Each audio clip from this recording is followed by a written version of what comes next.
Hey, what's up, guys? You're now listening to Devo with Uncle Theo. Today is day 78, and we're going to cover Joshua chapters 17 through 19. So remember, chapters 13 through chapters 21 is going to be the dividing of the land.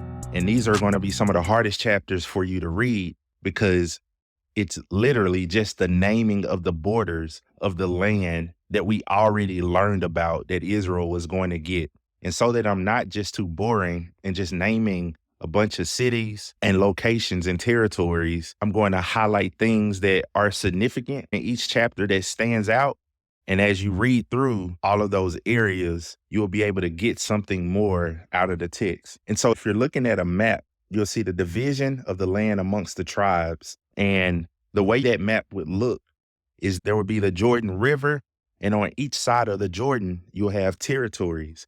Now, remember, they were coming from the east, and 2.5 tribes wanted to stay on the east side of the Jordan, which was Reuben, Gad, and the half tribe of Manasseh. And as they entered, the land is going to be divided between the other 9.5 tribes. The three groups within the tribe of Levi are going to get cities sprinkled out the entire land, mainly seen in the refuge cities, because remember, Levi doesn't have a land.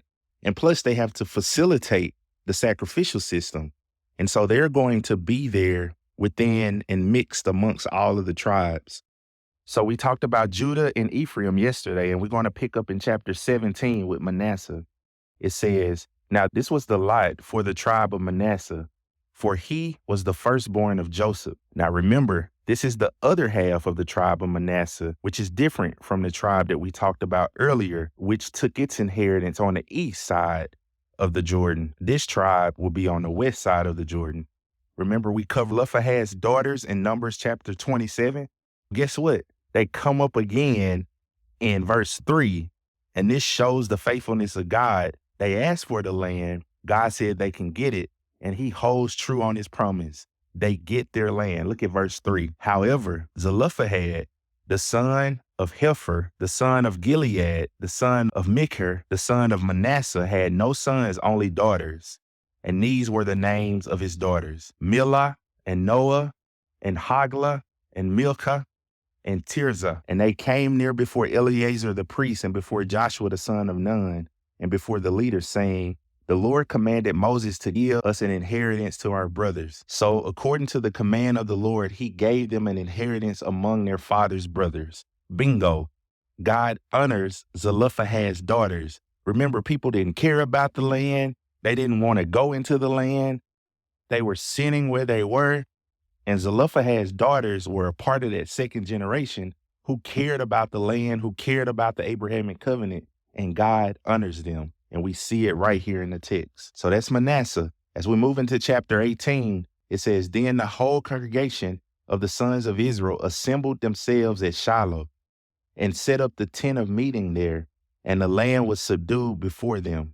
There remained among the sons of Israel 7 tribes who had not divided their inheritance. So Joshua said to the sons of Israel, how long will you put off entering to take possession of the land which the Lord, the God of your fathers, has given you?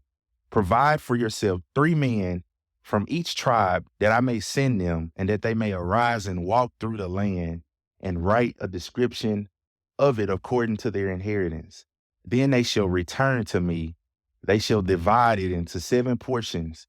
Joshua shall stay in its territory on the south, and the house of Joseph stay in their territory on the north." So the congregation is assembled at Shiloh, and they're dividing up the rest of the land. Verse 7 tells us that, "For the Levites have no portion among you, because the priesthood of the Lord is their inheritance." And verse 10 tells us how they're going to do this. It says, "And Joshua cast lots for them in Shiloh before the Lord, and there Joshua divided the sons of Israel according to their divisions." So what we're going to get here, the rest of this chapter, is from 11 to 28 is the tribe of Benjamin. That's why verse 11 starts with, "Now the lot of the tribe of the sons of Benjamin came up according to their families, and the territory of their lot lay between the sons of Judah and the sons of Joseph." So in 19, it says the second lot fell to Simeon. Then verse 10, the third lot came up for the sons of Zebulun according to their families. 17, the fourth lot fell to Issachar, the sons of Issachar. 24, now the fifth lot fell to the tribes of the sons of Asher. And 32, the sixth lot fell to the sons of Naphtali. And verse 40, the seventh lot fell to the tribes of the sons of Dan. And the chapters end by saying, these are the inheritance which Eleazar the priest and Joshua the son of Nun and the heads of the households of the tribes of the sons of Israel distribute by lots in Shiloh before the Lord at the doorway of the tent of meeting. So they finished dividing the land. And there you have it. All we'll have to cover next is the refuge cities. And then after that, narrative is going to pick up again as we make our way to Judges. So let's think about where we've been. We got the table of nations, right? In Genesis 10, we saw that Abram would come from Shem, and we know where all the other nations come from Genesis 10. So all of the nations that Israel had to dispossess here in Joshua, we can trace back to Genesis 10. And from there, you get the Tower of Babel, and language is confused. God calls Abram from Babel, from Ur the Chaldeans, and comes to him and promises to make him a great nation through the Abrahamic covenant. And the fruit of that birthed Isaac, Jacob, and now these 12 tribes have populated to 2 to 3 million people. One cycle died off, so one generation died off. God raised this second generation up. They're more obedient. Moses died. They're being led by Joshua. Now they're conquering this land with failures, obviously, and now they're getting their portion in the land. I'm going to tell you why this is helpful. Once you know where the tribes come from, the person, then you know how to get the tribes. Then you know that the tribes went to Egypt and incubated and became a great nation. Then they left Egypt and went into the wilderness, and God says he'll take them into the land when the iniquity of the people there is full. So he develops them for a season, and they come back into this land. And get this, now where they're positioned now is going to set the stage for the rest of the Bible. Places like Jerusalem, which is southern where Judah gets, the capital is going to be in Jerusalem, and David is going to take that later. But now you see the people setting up that infrastructure for that to happen. And so these names will develop more, and we'll see more specific cities as we go, as we move forward.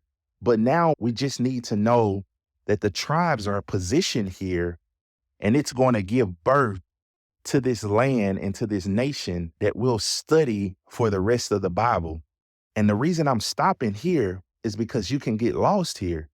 There's a few places you can get lost. You can get lost in knowing who the 12 tribes are. So you got to get your bearings there. You can get lost in learning who the king is going to come through. So you have to get your bearings there. Now that they're conquering the land, these 12 tribes are going to be positioned in the land. And by knowing where they're positioned, you'll start to learn the names of these places, and they'll help you understand what is happening further as we learn about the rest of the history of Israel. So learning about the land sets you up for success to interpret the rest of the Old Testament and gives you a platform to understand all of the cities of the New Testament as well. So things are getting difficult. We're moving from talking about people to now a nation against nations, international politics, all of the big boy complex stuff. And I just want to make sure we have our building blocks in place, because as we walk forward and start to speak on this level, we'll have our bearings, and we'll be able to not only understand what we're reading, we will be able to get material to help us grow in our faith and worship God better. So thank you for walking alongside of me with this. We'll cover the refuge cities, and then we'll start to see the sin of this second generation again. And the people who were staying on the east side of Jordan, they're going to come back up, and their sins are going to find them out. Stay tuned. We'll catch that next time. You guys take care. Peace.